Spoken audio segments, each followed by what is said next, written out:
بسم اللہ الرحمن الرحیم۔ السلام علیکم۔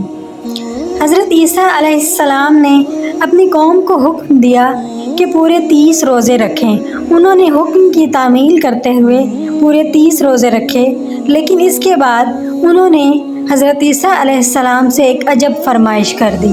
انہوں نے کہا کہ آسمان سے ایک دسترخوان نازل ہو تاکہ وہ اس میں سے کھائیں، اور انہیں یہ اطمینان بھی حاصل ہو جائے کہ ان کی عبادت قبول ہو گئی ہے، اور بعد میں خوشی کا یہ دن ان کے لیے عید کے طور پر مقرر ہو جائے تاکہ روزے رکھنے کے بعد اس دن خوشی منایا کریں، اور یہ آسمانی کھانا اتنا ہو کہ ہر امیر و غریب کے لیے کافی ہو جائے۔ حضرت عیسیٰ علیہ السلام نے انہیں نصیحت کی کہ وہ اس مطالبہ سے دستبردار ہو جائیں۔ آپ کو خطرہ محسوس ہو رہا تھا کہ لوگ اس نعمت کا صحیح طرح سے شکر ادا نہیں کر سکیں گے جس پر اللہ کا غضب نازل ہو جائے گا۔ تاہم لوگوں نے اصرار کیا کہ اللہ سے یہ درخواست ضرور کریں۔ ان کے اصرار پر آپ اون کا سادہ اور معمولی ٹاٹ پہن کر مصلی پر کھڑے ہو گئے، سر جھکا کر آنکھوں سے آنسو بہانے لگے اور انتہائی خشوع و خضوع کے ساتھ اللہ سے دعا کی کہ ان کی درخواست قبول فرمائے۔ تب اللہ تعالیٰ نے آسمان سے دسترخوان نازل فرمایا۔ لوگ دیکھ رہے تھے کہ وہ بادلوں کے درمیان سے آہستہ آہستہ نیچے آ رہا ہے۔ وہ لمحہ بلمحہ قریب سے قریب ہوتا جا رہا تھا، اور حضرت عیسیٰ علیہ السلام دعائیں مانگ رہے تھے کہ اس کا نزول رحمت اور برکت کا باعث ہو، عذاب کا باعث نہ بن جائے۔ قریب ہوتے ہوتے وہ حضرت عیسیٰ علیہ السلام کے سامنے آ کر ٹک گیا۔ وہ رومال سے ڈھانپا ہوا تھا۔ حضرت عیسیٰ علیہ السلام نے فرمایا، سب سے بہتر رزق دینے والے اللہ کے نام سے، اور رومال ہٹا دیا۔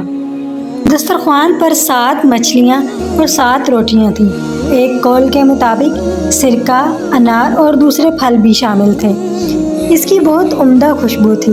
ان تمام اشیاء کو اللہ تعالیٰ نے کن کہہ کر پیدا فرمایا تھا۔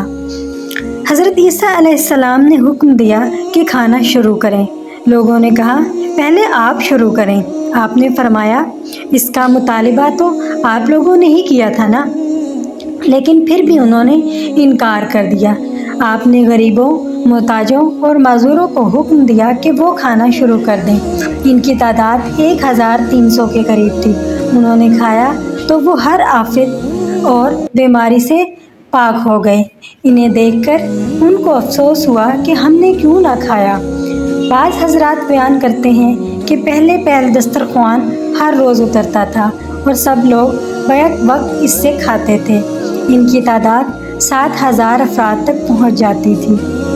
کچھ مدت بعد وہ ایک دن چھوڑ کر ایک دن اترنے لگا، جس طرح صالح علیہ السلام کی قوم کے لوگ ایک دن چھوڑ کر دوسرے دن معجزاتی اونٹنی کا دودھ پیتے تھے۔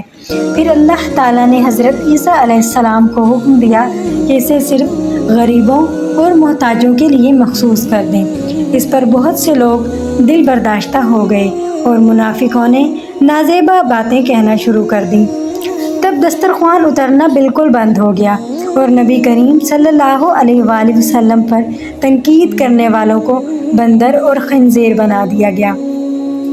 بعض علماء اس بات کے قائل ہیں کہ دسترخوان نازل نہیں ہوا، کیونکہ جب اللہ تعالیٰ نے فرمایا، جو شخص تم سے اس کے بعد حق ناشناسی کرے گا تو میں اس کو ایسی سزا دوں گا کہ وہ سزا دنیا جہان والوں میں سے کسی کو نہ دوں گا۔ اس پر وہ ڈر گئے اور مطالبہ واپس لے لیا۔ علاوہ ازیں عیسائیوں کی کتابوں میں بھی اس واقعہ کا کوئی ذکر نہیں ہے، حالانکہ اتنا اہم واقعہ نقل ہونا چاہیے تھا۔ واللہ اعلم۔